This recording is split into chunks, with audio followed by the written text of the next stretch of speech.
Hey guys, today we're going to be giving our review on X-Men 97, Episode 8. To me, my nerds.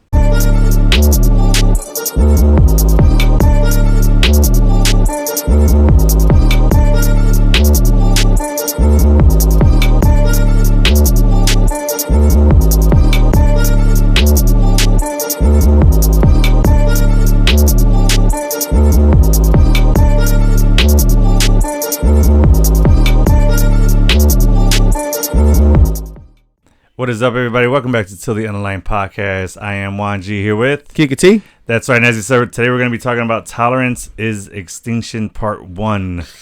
It was a good one. That's a good one. A really good episode. We got a lot to talk about. First, get into some nerd news, yeah? Yeah, absolutely. All right. As you guys know, it was Star Wars week, or we're in Star Wars week. Yes, still. Yeah. So today is I am the seventh. As in, I am the Senate. Yeah. When Palpatine says that to... Who is that? I'm blanking. I don't know. Mace Windu, I think he says it to. I think so. That sounds right. Yeah. But I want to talk... I saw this cool video. It's a style of fighting a lightsaber. Right? Okay. And it's called Trakata Saber. Okay. And it's basically... Which I when I seen it, I'm like, why did anyone ever think of this? But... The Sith nor the Jedi will use it. So the Sith thinks it's cowardly. Okay. Even though they'll do whatever, they usually do whatever it takes to win. But Mm-hmm. I think they have their ego, you know? Oh, yeah, okay. And then for the Jedi, it is something that is just not honorable. They fight, to defend. Mm-hmm. So what it is if you have your lightsaber hilt, and sometimes like you meet, and you catch each other, just like you would with a normal sword. Yeah. But you retract it, and let it go by, and then you ignite it. Dude, I've always thought about doing that. And then you stab. Yeah, I've always thought that, too. That's an actual style of fighting? Yeah, well, it's frowned upon by both Sith and Jedi. Yeah. But yeah. That's funny that that's a style, because I've always thought, why doesn't anybody do that?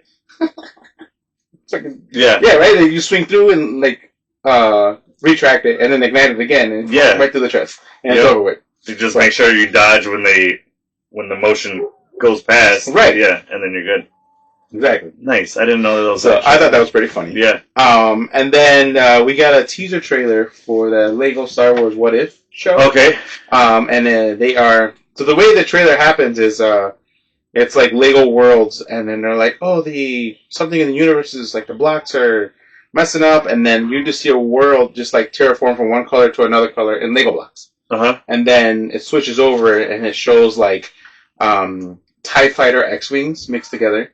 So it's like the TIE Fighter ball in the middle, but with the X-Wings. Okay. And then we see the Millennium Falcon all black, and Darth Jar Jar comes out of it. Oh, okay. So it's kind of, we see like, what are those big things with 2 feet that walk? They call them walkers, right? Whatever those are. Walkers. They have the Rebel symbols on them. Oh, shit. So I think it's like flipped, and the Rebels have kind of taken over the Empire, and so... Oh. I was surprised to see that it was Lego universe. I was hoping it was just regular animated. Yeah. What If? Me too. But I still like the Star Wars Legos. Dave Filoni's in charge of it, so he's not gonna let us down. For sure. All right. And then I think that's pretty much it for Star Wars related. Tomorrow, I mean, you guys know I'm a big DBZ fan. Mm-hmm. Tomorrow is National Gohan Day, May 8th. Nice. And kind of cool that we'll get into it in the episode, but tomorrow is National Gohan Day, and in his last episode, that Cable and Cable and Scott, little dad and son situation, where they were like blasting, gave me like the father and son Kamehameha wave situation. Oh, it gave me that vibe nice. when I watched it, and then I didn't think of that. Yeah, okay. Yeah, it gave me that father and son Kamehameha wave. They've done it twice now, once in the Tournament of Power, and then once in the Cell games. I don't remember that. In the Tournament of Power, they do it separately, but they both Kamehameha at the same time to take out their own opponents. Oh, okay. But you just see like the arena or the ring like light up with their two Kamehamehas going. Yeah. It's nice. Pretty cool. In the Cell games, I don't remember that happening. I remember seeing it. Remember Gohan? He's talking to him through... Because Gohan died already at this point. Okay. And then this is when Goku teleports to King Kai's planet, and then they die, and they're in Elder World. Mm-hmm. And then Goku's talking to Gohan through his through the telepathy through King Kai. Oh, that's right. Okay, Then he's like only one arm Gohan, like his one arm's like all flipped up. And that's right. Oh, okay, so yeah, I remember that. He doesn't Okay, really show up there. yeah. In spirit, he's there egging them So on. that's what you meant. Okay, because when you originally said it, I thought they were both there. That's why I didn't remember that. Well, I guess technically it does happen. So in the Broly movie, Broly the Second Coming, Gohan, Goten, and Gohan, Goten, and Goku all hit a Kamehameha together to take out Broly. Okay. Have you seen that one? Not the second coming. I saw the first movie where it's just him, Vegeta, and Brolin. Who's him? Sorry. I meant where it's just Brolin. Broly. Sorry. I'm thinking Josh Brolin. Bruh. Broly, Goku, and Vegeta.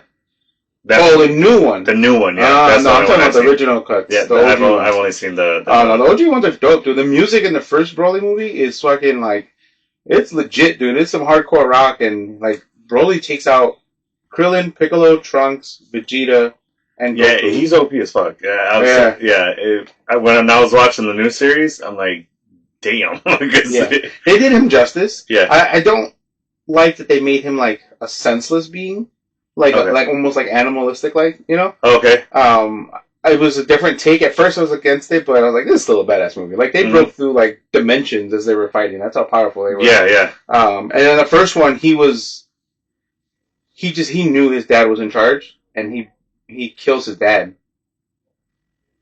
In the new series? No, in the original. Oh, in the original. Yeah, Broly kills his own dad, and then so that he doesn't have control over him anymore. Yeah. And then he's like psychotic, like because he knew that was the only thing going to hold him back. Yeah. He was pretty sadistic. You should watch him, dude. I'll see if I can find them on. Yeah, if you can find them, let me know. Yeah, dude, they're fucking dope. Nice. But that's all I got for Star Wars. Okay. I got some stuff. News. Yes. A lot of fucking Marvel related. Yep. So the first bit of news I got is Betty Ross will appear only in the post-credit scenes of Brave New World during the apparent Ross funeral. So yeah. It's looking he might die. Yeah, it's looking like he's gonna die. Sucks. Like, because we're gonna get, Red Hulk for the first time, and then he's gonna go away. So maybe, yeah, we'll see if it gets changed or if that's actually, factual. We'll see. That's true. We'll see. And it also says that she will return in another project. Yeah. Well, she becomes Red She-Hulk too, so that's an option that can happen. Maybe we can see like a Dark Avengers versus regular Avengers, nice kind of thing. Yeah, She-Hulk versus another She-Hulk. Yep. But on the Brave New World thing, I know they're saying that adamantium was first discovered in Japan in its liquid state. Oh yeah, that's right. Yeah, so that's interesting to see, and apparently it can absorb radiation. Yeah, radiation. Mm-hmm. So vibranium kind of absorbs like kinetic energy and then redistribute it. Versus adamantium can absorb radiation. Yeah, and I wonder how that's going to work. Yeah, me too. But it also says that this could potentially set up Silver Samurai, who we see in episode 8. Yeah. So that's very interesting that news came out. Yeah, simultaneously with this episode. Yeah. So yeah. Marvel knows what they're doing. For sure. And Kevin seems to have pumped the brakes on how he was going to release things. So it's been confirmed by him now that they're going to do the 2 to 3 movies with the 2... Within a year, there'll be 2 to 3 movies and only 2 shows come out on Disney+. So, because when Disney Plus was first coming out, it did feel like they just started flooding it with a bunch of content. And I think in defense, they had a lot of shit just sitting on the shelf because of whether there were strikes or whether the pandemic happened. Yeah. It was hard to kind of put... a lot of these things wrapped up production right as the pandemic hit. Yeah, that's fair. So they were like, man, we need to make some money. Like, the world's struggling. And everybody's at home. They're going to watch the stuff. So exactly. Yeah, that makes a lot of sense. Yep. And so I think they pulled the trigger a little too quickly. And but I enjoyed a lot of the stuff. Like, even the things that weren't the greatest, like, really it's just Sony. Anything Sony related that was released, I was just like, wah, wah. Yeah, that's been the steady norm, is that anything Sony comes out with, it's not up to par. Yeah. Another bit of news, Giancarlo Esposito has confirmed that he has been cast in a secret MCU project. I know. This is you exciting. have a speculation of what? Well, the big rumor was that he was going to be playing Charles Xavier, and that he had voiced that he wanted to to play him. But in this news, it says that he's been cast as something that fans are not expecting him, in a type of role that fans aren't expecting him to be cast in. Yeah. So that's really interesting because I mean, the guy's got range. He's a great actor. Yeah. But I'm just really interested to see what role that is. Yeah, it'd be interesting to see. I mean, I don't see him. Galactus is basically wrapped up. We already know what Galactus is potentially going to be. Mm-hmm. I mean, I don't see him being Doom either. Yeah, I don't see that. I mean, I would not mind him being like Prime King, you know. So with the other theory, the other thing that was released, that like the Quantumania stuff, that right, yeah, with the end credit scene setting up Loki season 2, they're saying that basically the gist of Loki season 2 was to eradicate that version, those variants of King. So the Council of King doesn't exist anymore. That version of King Conqueror doesn't exist anymore.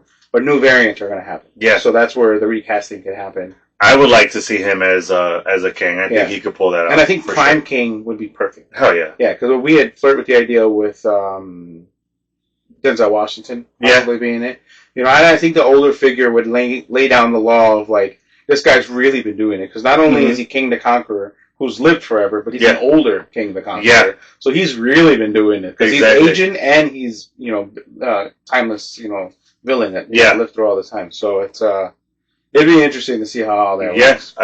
I'm down with that theory. I hope to see him as Prime King. And I think that falls in place with the, you know, something we're not expecting, because we're not expecting King to get recast. Yeah, a lot of people are kind of like, ever since what's his name? Jonathan Majors.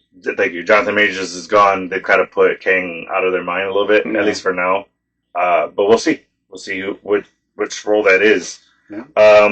And then the last bit of news I have is X-Men 97 has confirmed that Nightcrawler has officially replaced Gambit. Yep. Not in my fucking eyes. There's no replacement. No, but he is a good substitute. I will say that. But it's funny that came out when that news came out because, as you know, Gambit is my favorite X-Man, but my second favorite X-Man is Nightcrawler. Yeah. So I was like, oh, that's cool, that's fitting. And I told you earlier, like, I've come to the conclusion that I didn't have a favorite mutant, but I really think it's starting more and more to become Nightcrawler. With this X-Men 97 series you were saying, right? Yeah, like, I remember Nightcrawler from the animated series, from the older one, and I liked him a lot. I've used him in the X-Men game, you know, on the Sega Genesis. Like, I remember using him, and he's always been. I had his toy. Yeah. The only difference is his. I didn't have 3 swords for him. I only had 2, which is cool. Right. Yeah. I don't remember them ever having him use 3 swords before. Yeah. Yeah. I've seen him stab people with it. Like, he'll jump. But that's a 1 sword thing, but not. Yeah. 3. With the tail. No. With the tail, he'll stab people. No, I know. But holding a sword, but not simultaneously holding 2 other ones in his hands. Yeah. So that was pretty sick. Well, let's just dive right into it. Yeah, because that's the last bit of news I had. Yeah, absolutely. So more nerd news. Yep. Wham.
All right, so now let's dive into this episode. We got a lot of good stuff in this one. Yeah, starts off with Scott narrating it, and very much so he was the focus of the episode. Kind of seems, I told you that was kind of what it seemed like it was happening every time whoever voiced the intro Or the main previously folks. on, yeah. Yeah.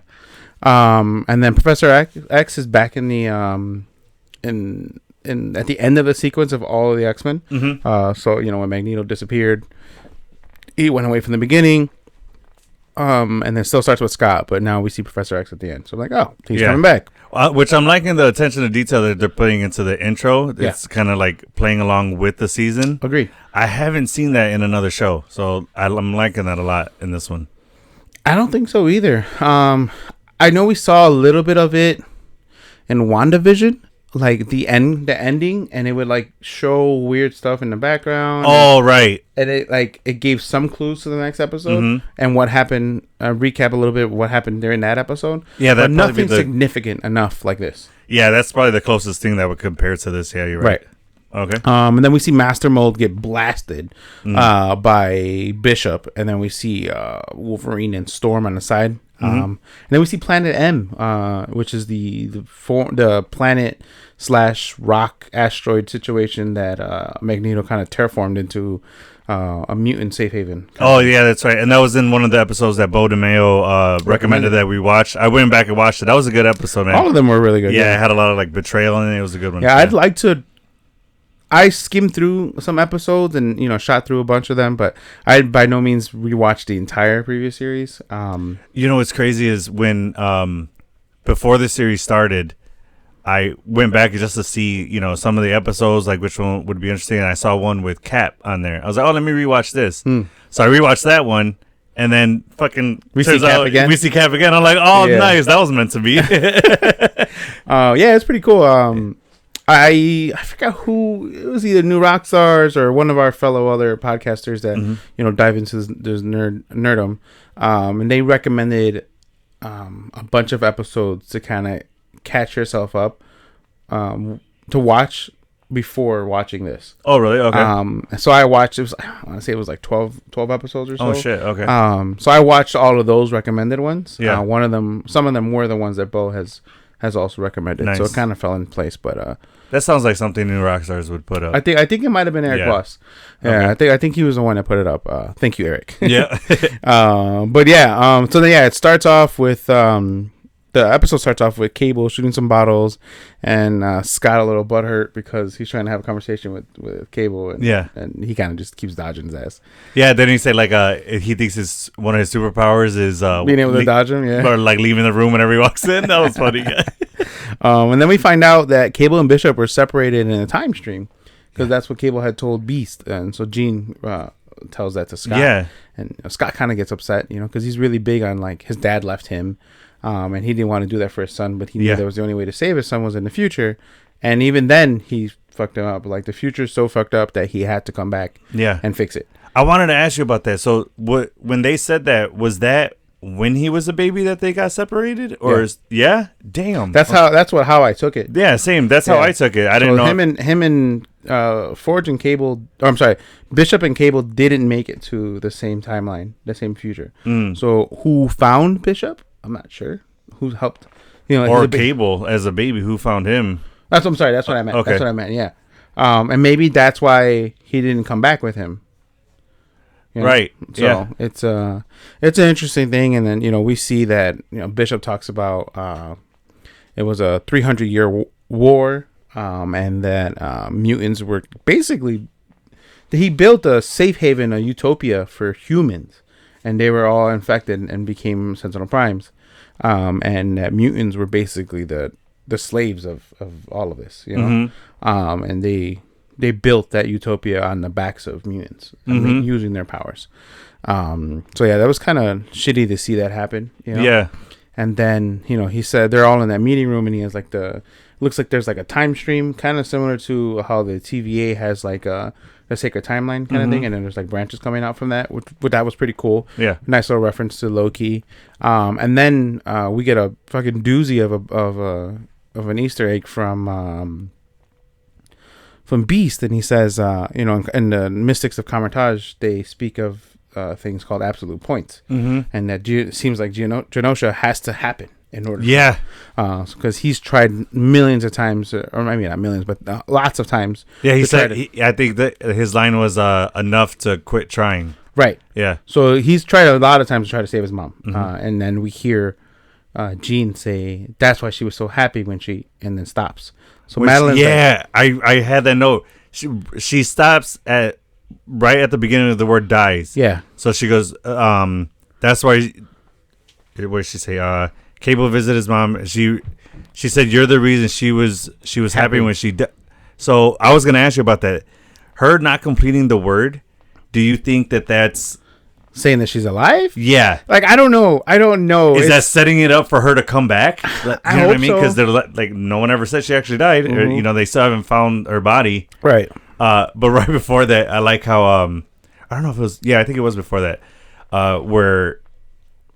Because a Beast was saying about absolute points, and then Wolverine jumps up and yells at Cable, and he's like, why didn't you stop Genosha? And then Scott is like sit back down, Logan, or Logan. He's like, Daddy to the right. He goes, oh, Daddy's home. I like that little comeback, cool. Dude. That was funny. Yeah, what is? Let me see. I think I wrote that in there. Oh no, I didn't put it down. Yeah, but yeah, it was kind of cute. It was funny. That was really funny. Daddy's home. Fucking, he's a Logan. I like Logan in this series. He's not the center focus how the X-Men animated series was initially, but which is cool because I think we're gonna get a bunch of Wolverine in Deadpool, and I think they wanted to I think it's well balanced the screen time we're getting from all of the X-Men. We're seeing this very much so as like if you watch Friends, if you watch New Girl, yeah, we know Nick and Jess are like the main people. Yeah, but we get a good screen time of Coach and Schmidt and Cece. So Winston, and I'm getting that vibe, that like sitcom vibe where everyone's sharing the limelight, and it's cool. It's cool. Yeah, like different episodes highlight different characters. I'm liking that too. Yeah, because there's another one. It's like Wolverine and the X-Men. And that's the name of the series.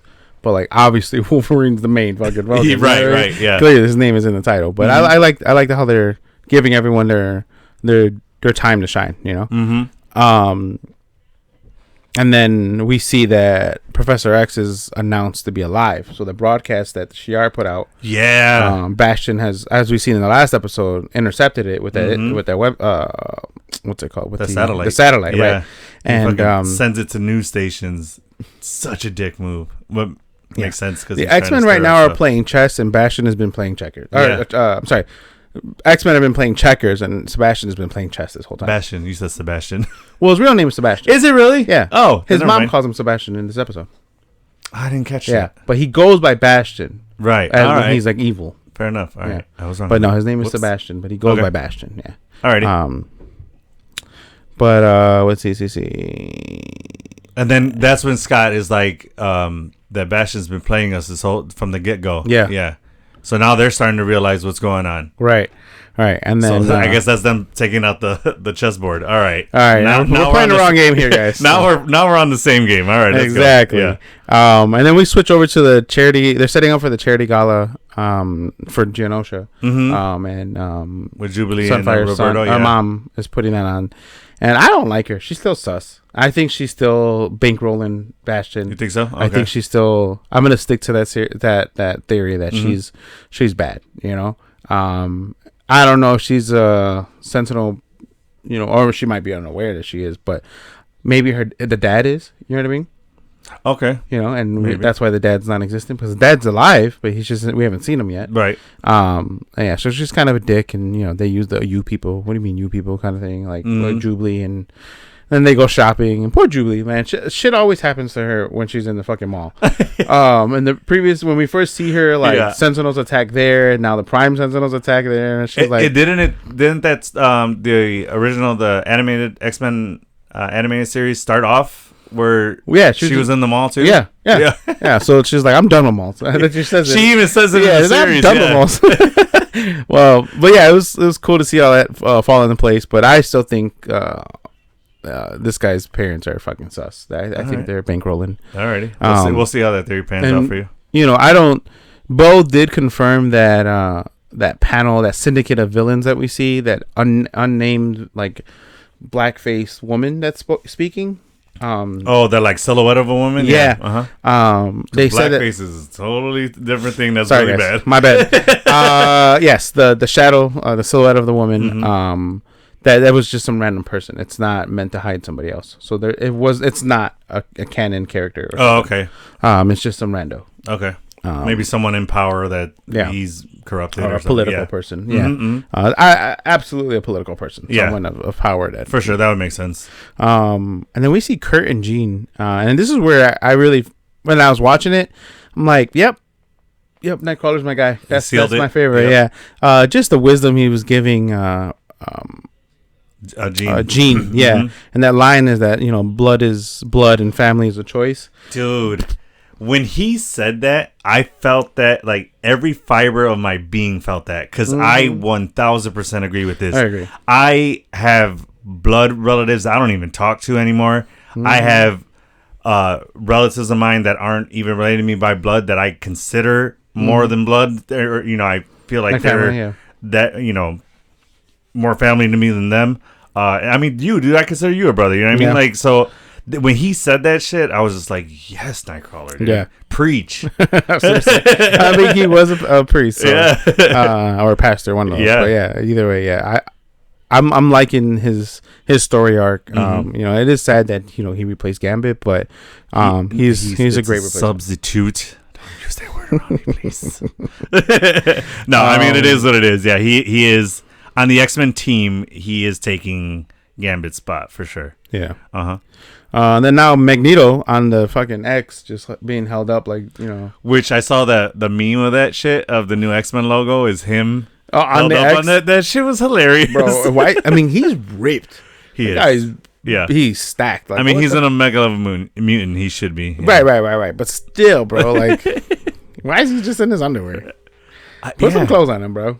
Yeah, what was the play on there, Bastion? Like, why does he have to be naked? He could have just been in clothes that have no metal. Some shit going on there, Yeah. Bastion's like, I like the way you're built. I want to look at you. Oh my god. But yeah, that was crazy.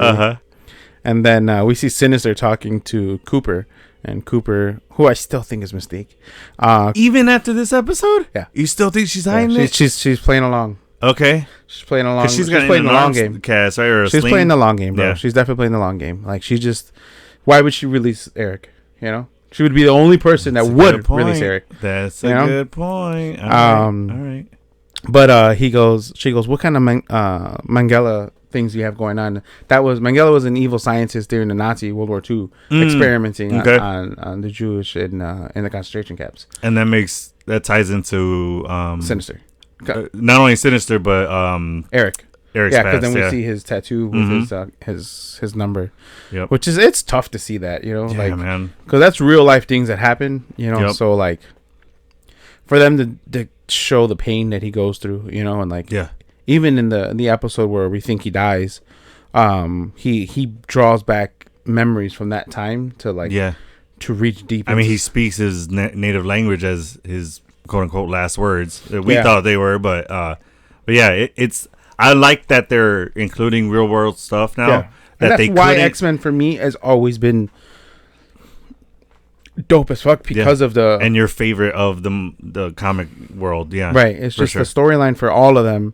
They touch civil rights. They touch now the LGBT community, more prominent now, but they were the first ones to introduce it. It's like they touch so many like touchy topics that it's hard to talk about. Yeah, people get canceled for it, and they do such a good job of representing them, and all of those communities in ways that that are tough to do on live television. But they're doing it in comic form, in an entertaining form, but still saying, "Hey, we got your back." Yeah.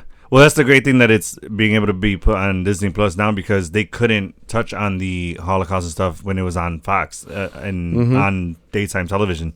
So it's great that they're actually now being able to include it. But yeah.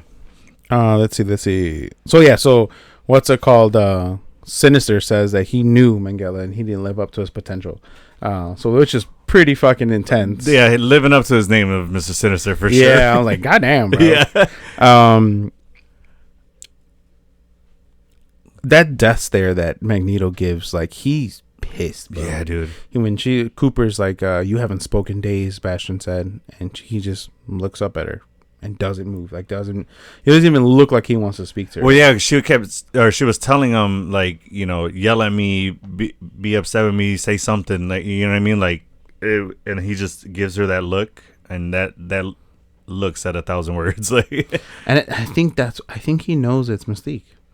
Do you think he knows that, and that's why he's not yelling? He's like, at "You her? fucking traitor! Yeah. What have you done? Okay. How many have died, and you could have." Now I'm really hoping it is Mystique, because that's gonna be a fucking I'm digging deep into this reveal. hole. Like I'll die in this hole. I'm fucking digging, but yeah, Jesus, like I just. So what are you gonna do if Mystique just walks right next to Dr. Cooper? And like, oh, what the fuck? Yeah, we'd be pissed. A good thing we don't have the following that New Rockstars has, like the whole Mephisto train. Like, I know I'm not gonna get ridiculed like that. Yeah. But if we do and we go viral for it, then fuck Let's it. go. You know what? We need more traffic. Come at us, man. Let's go. But all right. And then what happens right after that? Is that where the Summers go to his mom's house? Yeah. So they jump in the what's the fucking plane called? The jet. Yeah, the Blackbird. They jump in the Blackbird. They take off, and then Beast is like sending them the coordinates, and Cable's like, "Hurry the fuck up, because there's fucking people out here with picket forks, like ready to." Yeah, and they were suspecting it to be, or expecting it to be, like a facility or right. And it's Bastion's hometown that he grew up in, and then they walk in, and it's like a semi-delusional mom, and it's Bastion's mom.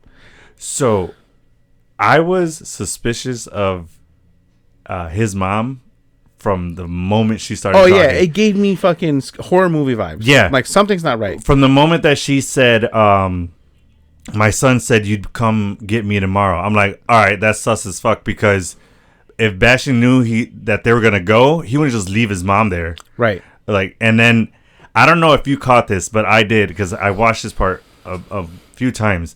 If you listen closely, when she wakes up, her voice sounds a little robotic. Oh, It sounds like I the didn't Sentinel. catch that. Yeah, dude. After she clears her throat and starts talking, you hear like a couple words sounds robotic. Damn. Yeah, go back and watch it. I'll watch it now, for sure. And I'm like, oh, right there. That's just a little sneak preview that she's gonna be, turn into a Sentinel, which we see happen. And then they start fucking attacking. But they show like that Bastion was born from the virus that infected the dad.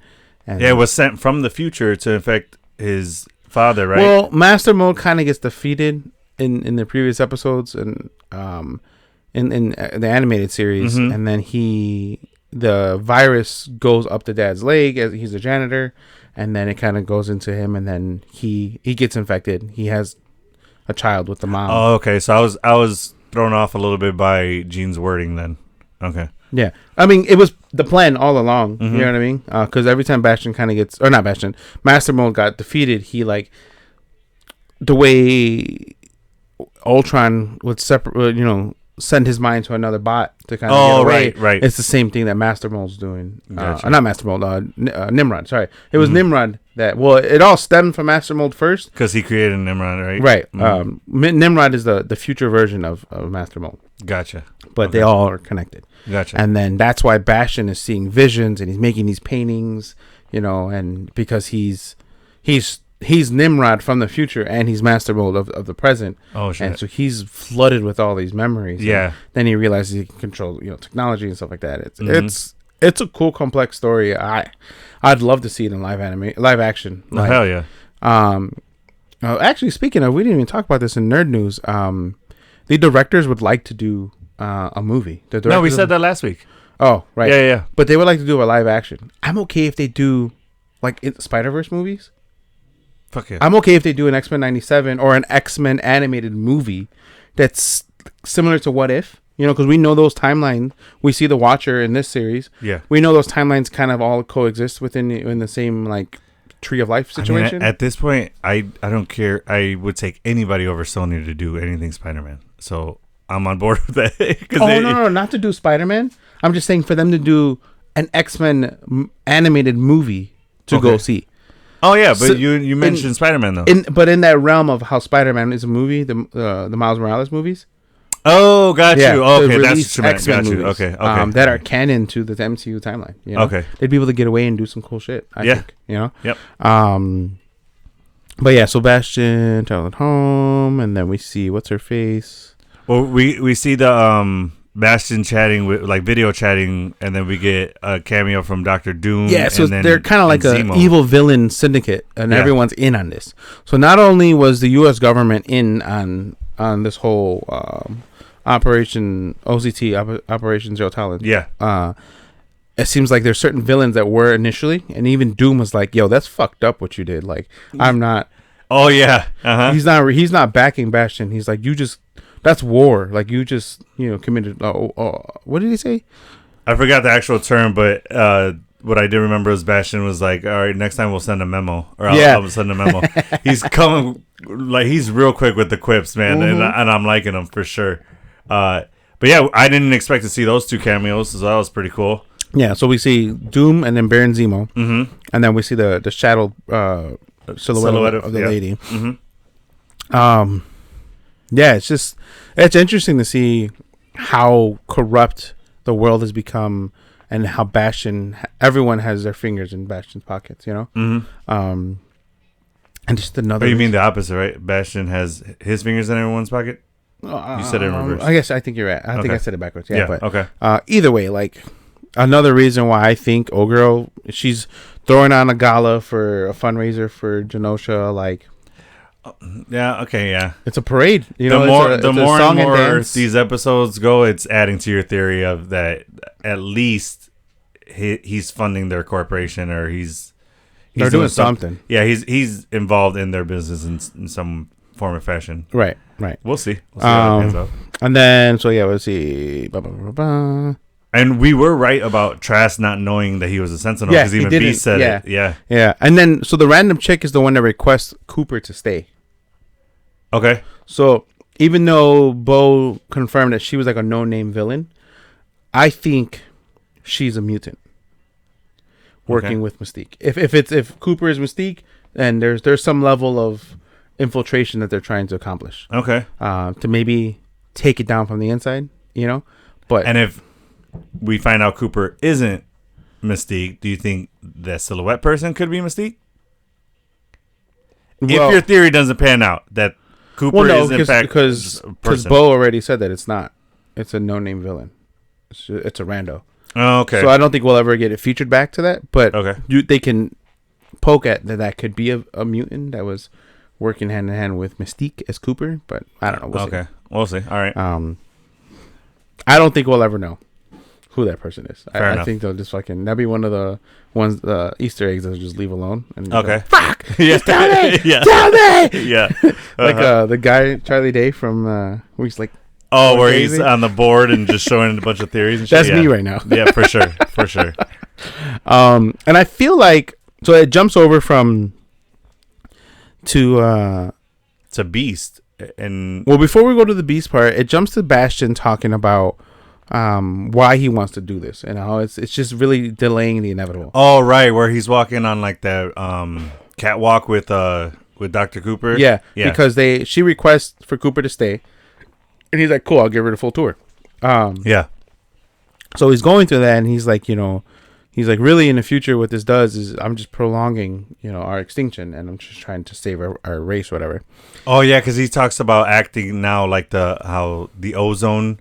Yeah. The threat of the ozone, or the big thing with the ozone, was in the 90s.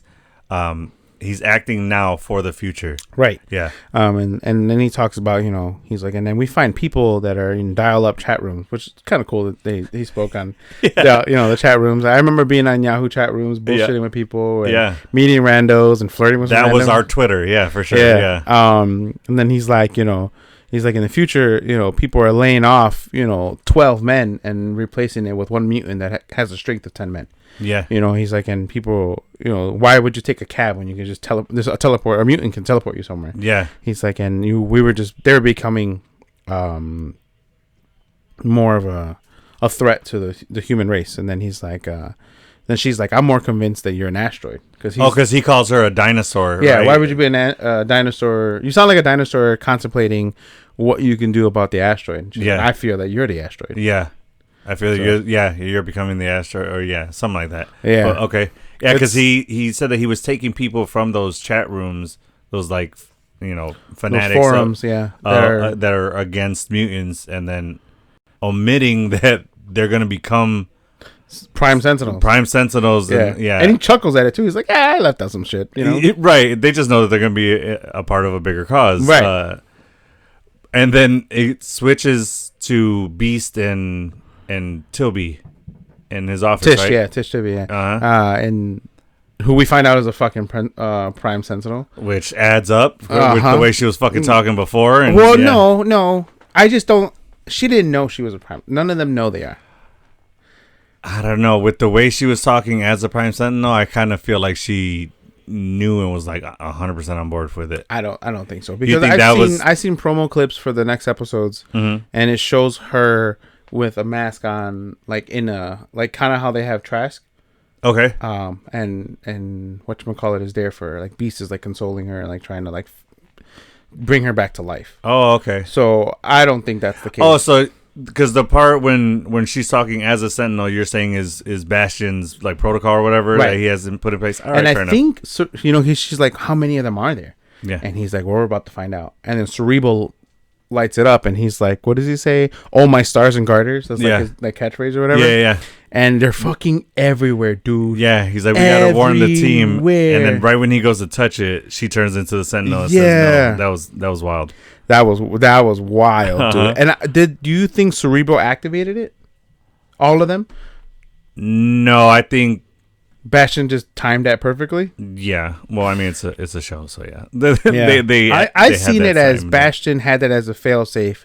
If they were to be revealed faster than he wanted them to, that they would all activate.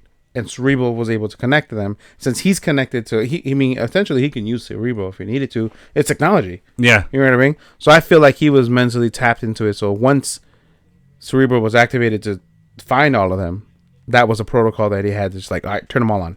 That fair enough. Yeah. You know what I mean? That sounds right. Now that everybody knows, or now that the X-Men know about that, he wouldn't have the upper hand. Right. So using the element of surprise and the sheer quantity of how many fucking Prime Sentinels there were. Yeah, because right before that happened, he even talked about how, let's say a human gets flirted with, or a mutant flirts with some random human at a bar, and that's when they'll turn on and ignite because they'll sense the mutant. So okay. So that was fucking crazy. Let's see. Then we just start seeing fighting, because then Sylvie as a Sentinel throws Beast up the damn to another floor. Yeah, and then Wolverine's like, I gotta talk to Hank about his taste in women. Logan again with those zingers. It was Morph cold. switches into fucking Juggernaut, and then fucking gets laid out either way. And then Kurt gets sent through the fucking like 3 rooms, and then ends up in that one room where he finds the swords. Dude, when he hit the wall of books, and then the 2 swords fall down, I got so excited because I'm like, oh, it's about to go down. I'm like, fuck yeah. I'm like, he's about to grab those swords. Yep. So yeah, it is dope. Like we were talking about it. He has 3 swords this time, and it's like I've never seen him use his appendage like that. Yeah. As a hand, I've seen him stab people with his tail, but never use it as a. Yeah, it's cool. And I like the wording when Wolverine's like, "I'm not scared." What's it called? He's like, I can give you 6 reasons. Oh yeah, because I have it right here.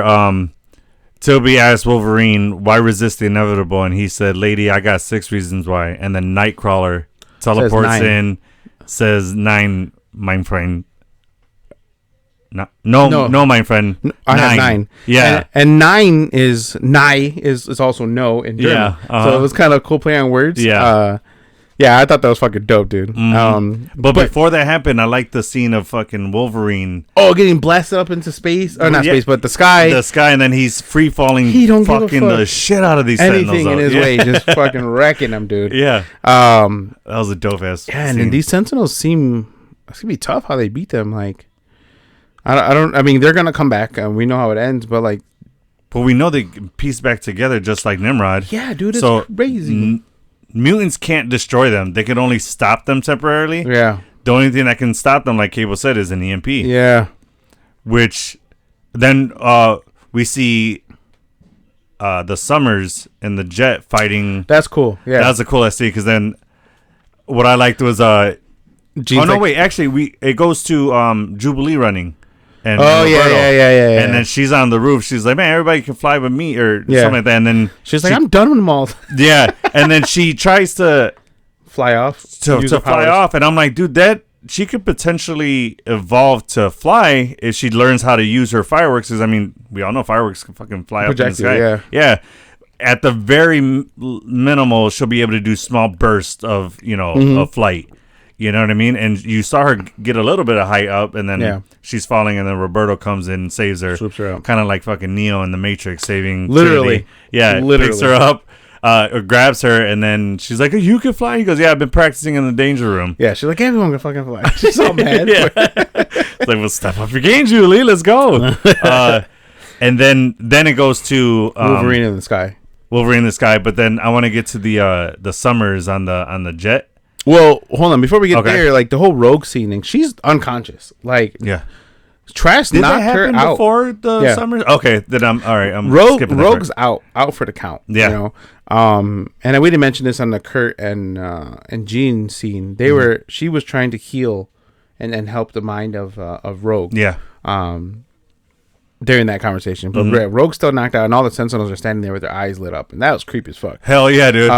Quite a few creepy scenes have happened in these last couple episodes, and I like it. It gives you like a horror film vibe. Yeah. Then that's when Wolverine comes in. Yeah. Fucking slices it open. Yeah. Yeah, and then that's when he's like, we have 9 reasons. Yeah. I think this is my favorite fight scene.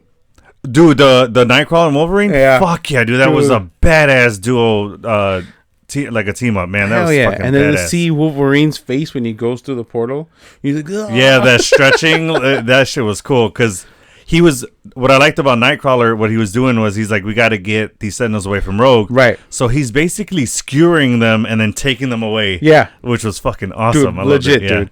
So yeah, now it goes to the flight scene, and he. In the Blackbird, and Jean's like, I called her Mama Jean in this situation. She's like, Same. Put on a seatbelt. Yeah, she telekinetically puts a seatbelt on Cable, which is such a mom move. Yeah, I fucking love that. And then he's like, stop bossing me around. When he's like, come on, let's go, Nathan, to the back. And he's like, stop bossing me around. Yeah. Like a little whiny baby and shit. Dude, it was fucking cute. And then shout out to Head Nerds in Charge on IG. If you guys don't follow them, please look them up. They're awesome. But they pointed out that Scott had a Porsche in his $3 million military grade fighter jet, and then Jean points out that that's the third one in as many months. So that's in 3 months they've gone through 3 Blackbirds. $1 million military grade fighter jets. The wealth that Xavier money runs deep, dude. Oh yeah, absolutely, bro. Absolutely. Yeah. So shout out to them. They pointed that out, and I was like, "Fuck, I didn't even realize that." Yeah, dude, that's crazy. But the blue Porsche was cool. It played on the because he had a Mazda RX-8 in the original series. In the movies. Okay, yeah. In the movies, he had a Mazda RX-8, and they had the X a little bit bigger on it because of X-Men, And then what's his face? I think Logan steals it in the movie. I think that's right. Yeah.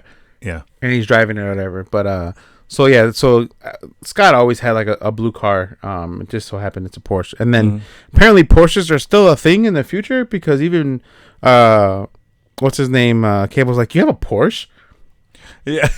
How would you know what a Porsche is if they don't have them in the future? Fair enough. You know? Yeah. All right. So well, I guess he time travels, so never mind. But either way, I think he was just more. I don't know. Did you get that he was impressed by it? Because I did a little bit. He's like, you have a Porsche? Oh, like, yeah, probably. You know what I mean? Like, my dad's kind of cool. Yeah. So maybe Cable likes Porsches. So yeah, he's like, yeah, fair point. And then Scott even gives him like a little smirk. Yeah, he's like, "Heh." Yeah, Yeah. and then we And get he's that like- family team up. Yeah, which he's is like, pretty let me fucking show cool. you why you don't mess with the Summers. Yeah, And then, yeah. and Gene kind of smiles, and they have this family moment.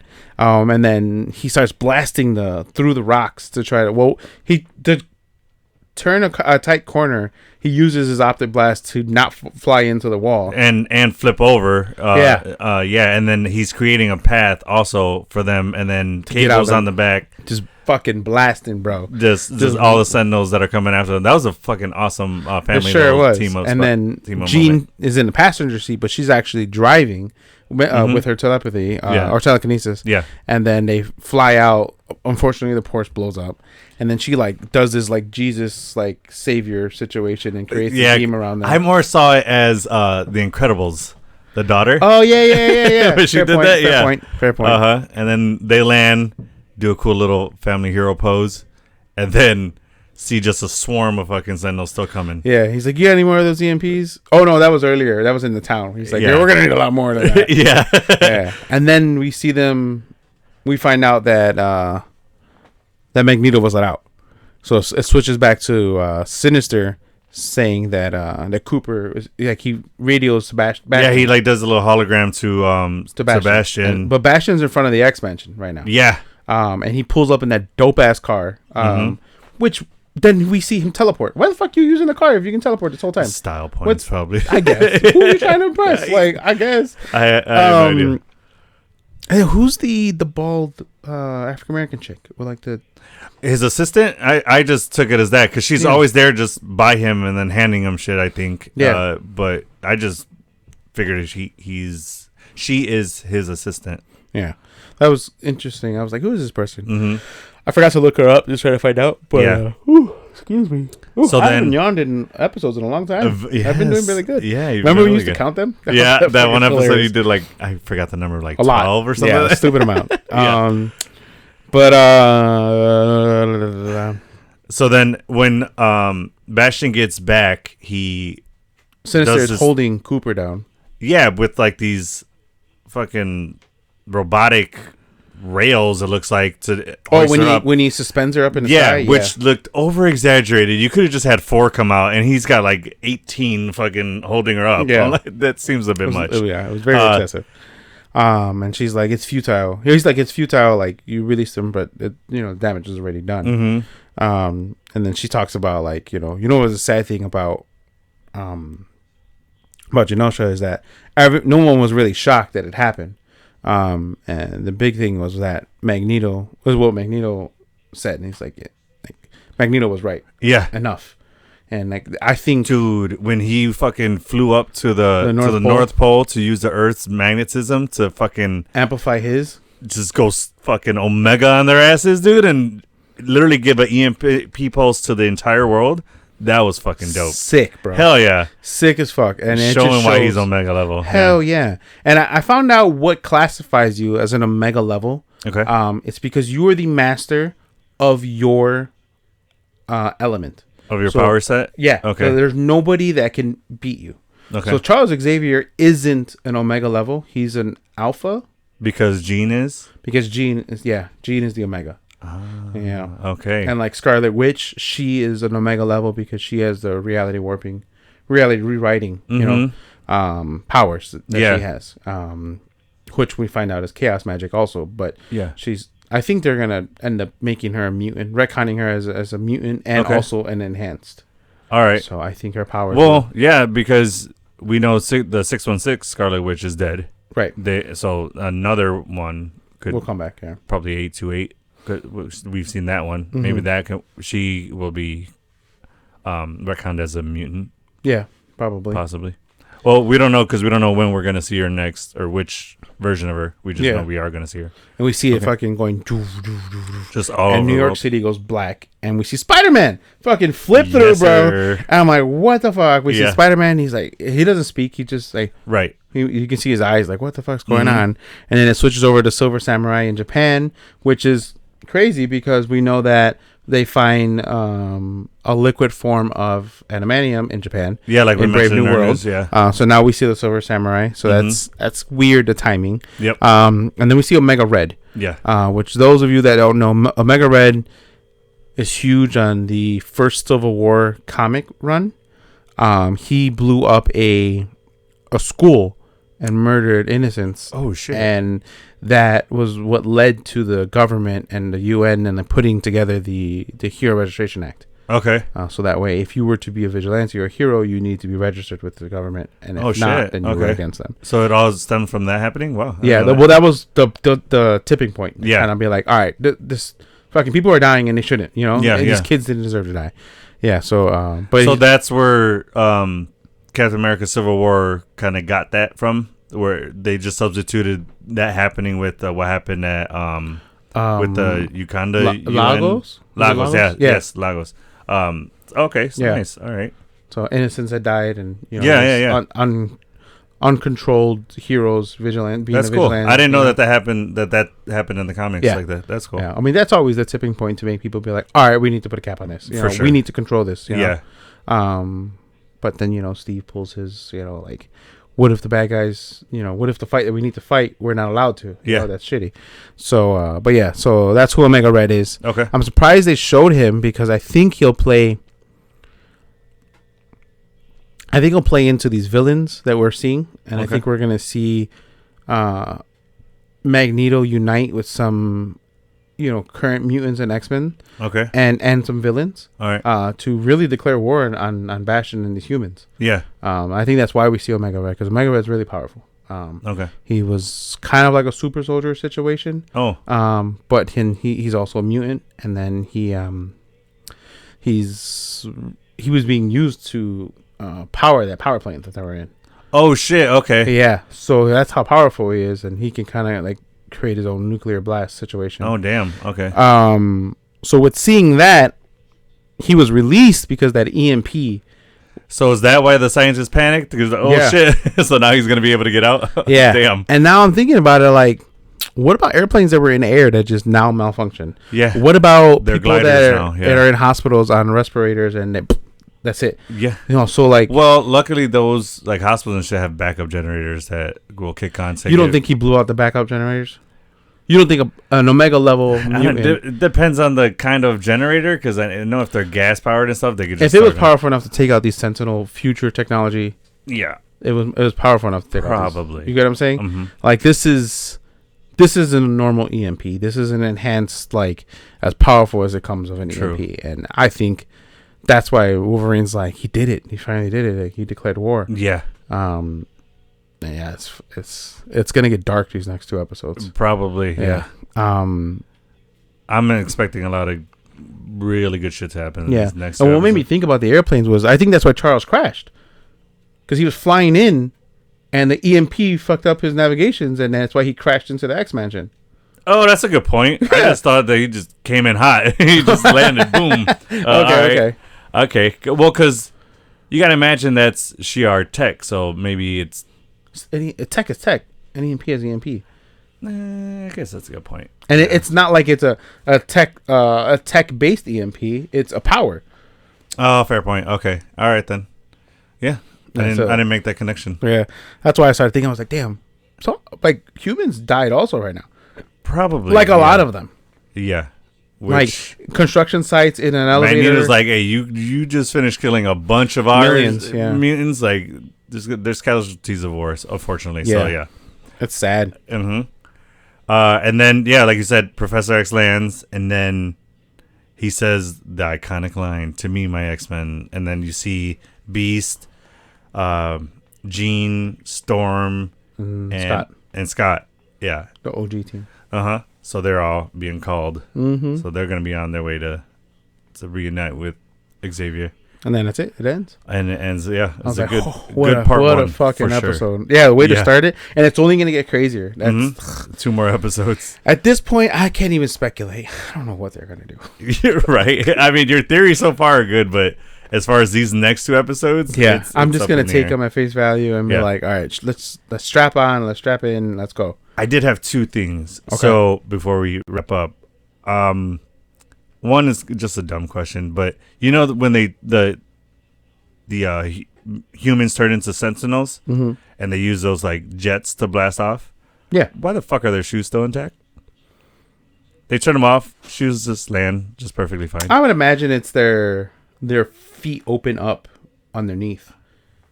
Right. But the sole of the shoe, you think that opens up too? Yeah, the bottom of the shoe. Their whole thing is they're basically. But just them. He only like when he put them into the liquid, they weren't enclosed. It was just them. They're the tech. Hey, I get what you're saying. Yeah. But I feel like they're almost like nanobots because then they can reattach their limbs. Okay. You know what I mean? So they're almost like. I mean, it is a cartoon, so we'll just let that one go. But right. still, I just saw that. I'm like, why aren't their shoes blasted off? What the fuck? Yeah. And then the other thing is when I went back and watched the first season, did you ever notice Xavier's eyebrows? His shit looks like a sideways Y. In the first season, yeah, I'm gonna throw out the image, but I'll throw out the image of this current season. But the first season of the animated series, it goes like this. It goes up, and then right here it goes down. So straight up sideways Y. And now they changed it to where it just goes across and then it like swirls up. I have the image right here. I can show you. And all of our viewers are going to be looking at the same image. Okay, yeah, I see that. You see how they go up? Yeah. And the original one, it did that, but it also came down as well. So I never noticed. What the hell's going on with Xavier's eyebrow game? Like I don't know. I never paid attention to it. Are his eyebrows that long that they have to go? He had to like comb them apart, and they just kind of like those old mustaches that he could twirl. Yeah. I don't know. That's fucking funny. Yeah. I mean, at least they didn't give him fucking a unibrow or fucking the dad from American Pie, those thick ass fat ones, you know? Oh yeah. Eugene Levy. I think is the actor's I'm name. not really seeing those eyebrows that you're talking about. Oh, okay. You see it, huh? Yeah. You're talking about this, right? No. You got to go back to the original X-Men. Like that's the first season, though. Oh, it's only in the first season? It's only the first season. Oh, so they start fixing it as the season goes on. Yeah. I mean, if you call that fixing it, sure. But jeez. I saw that. It made me laugh. That's fucking weird. Yeah, I'm looking at them right now. So he's checking those out. You guys have already seen that because I threw that up there. But I don't have anything else. You? No, that's it. That's it for us. All right, so that's going to do it for us today, guys. Thank you again for joining us. And stay tuned because we have our buddies over at Film Addicts Podcast are going to be joining us again for the finale. So that's going to be a fun episode. Yes. So stay tuned for that. We'll be watching it the day of and filming that day of the finale. Mm-hmm. We'll get that episode to you guys as soon as we can. Yeah. But that's going to be a fun-packed episode for sure because we're going to talk about the entire series and then also that finale episode. Yeah. So stick around for that for sure. Absolutely. Upcoming events. We're definitely going to want to talk about Tales of the Empire. That was a fun series. Mm-hmm. You watched it, you said, right? Yes. I enjoyed it a lot. Yeah, it was a good series. For them to be like, what are they, 20? 6 minutes? 6 minutes, or 16, sorry. 16 minutes 16. Each episode, yeah. Dude, and the stories they were able to tell with that, like, it's crazy. Dave Filoni's, that man.